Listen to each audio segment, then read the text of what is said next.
Hello mga ka-stopover, dito naman tayo sa bagong lutuin. Walang iba ang Sisig Low Budget for Father's Day. So ito lang ang mga ingredients na kailangan nating ihanda.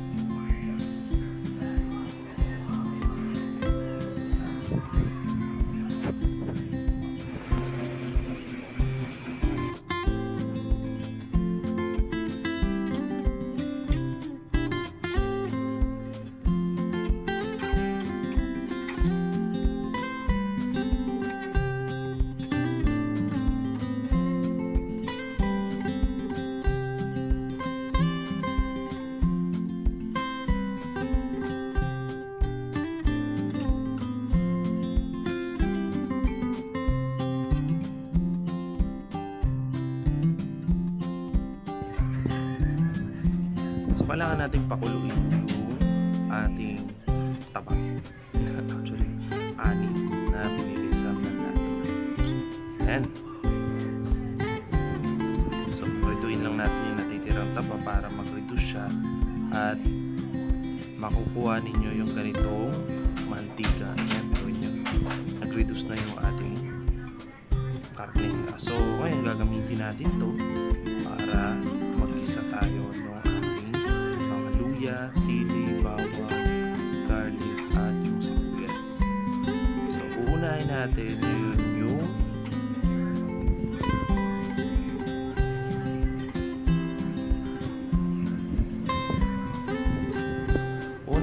yung luya.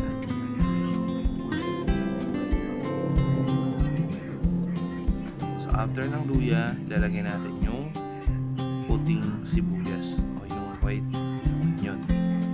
So, hintayin lang natin siyang glossy yung sibuyas at ilagay na natin yung garlic at yung sibuyas na pula. So, ginamit ko pala ritong kawali ay yung kaninang kawali na pinabitos natin yung taba at balat ng baboy. So, pwede natin siyang gamitin at the same time hindi na tayo magdadagdag ng oil kasi yun na nga, marami ng oil doon sa kawali. So ngayon, after natin yan, ilalagyan na natin yung ating mga siling haba. So, siling haba yung ginamit ko dito kasi hindi naman talaga siya maanghang masyado at pwedeng makain siya ng mga bata. Pero kung gusto nyo talaga yung maanghang sobra, so pwede kayong gumamit ng siling labuyo.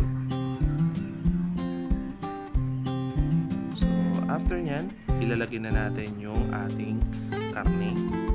Ayan. So, kanina pala sa merkado, bumili ako ng karne. Yung kilo pala ng taba at balat ng baboy ay 100 per kilo. So, yun. At bumili ako ng pork chop. Ayan.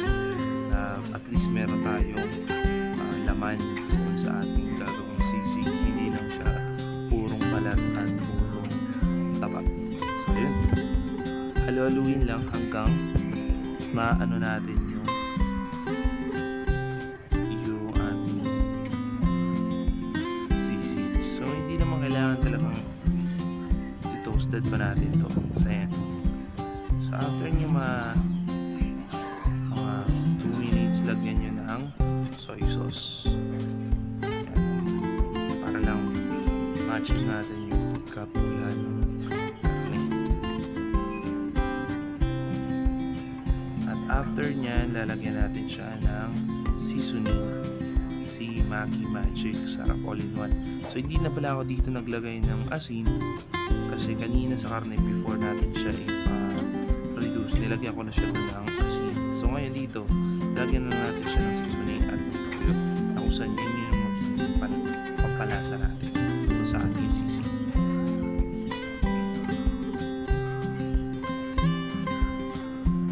So, halu-haluin lang. At pag nakita natin na ano na yung ating sisig, lalagyan na natin siya mamaya ng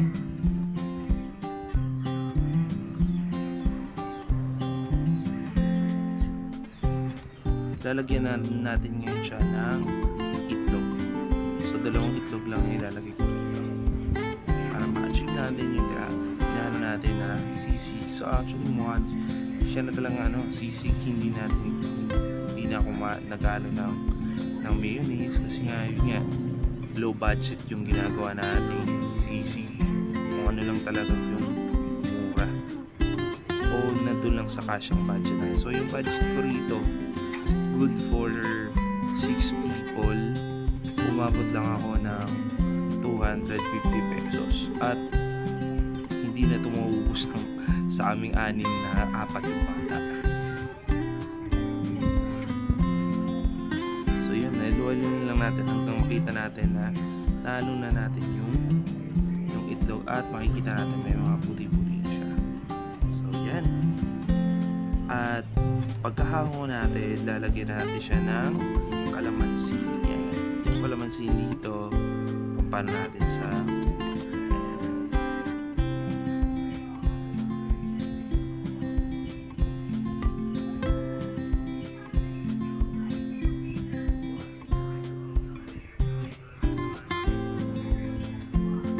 there you have it. Iyan na po yung natin. Kain na. Ilola Cora ko, nagbabato ng gamit. Nagpapagkalataan, Mami Cora.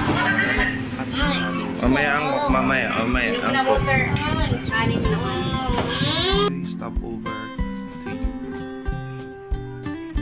Happy Father's Day, everyone.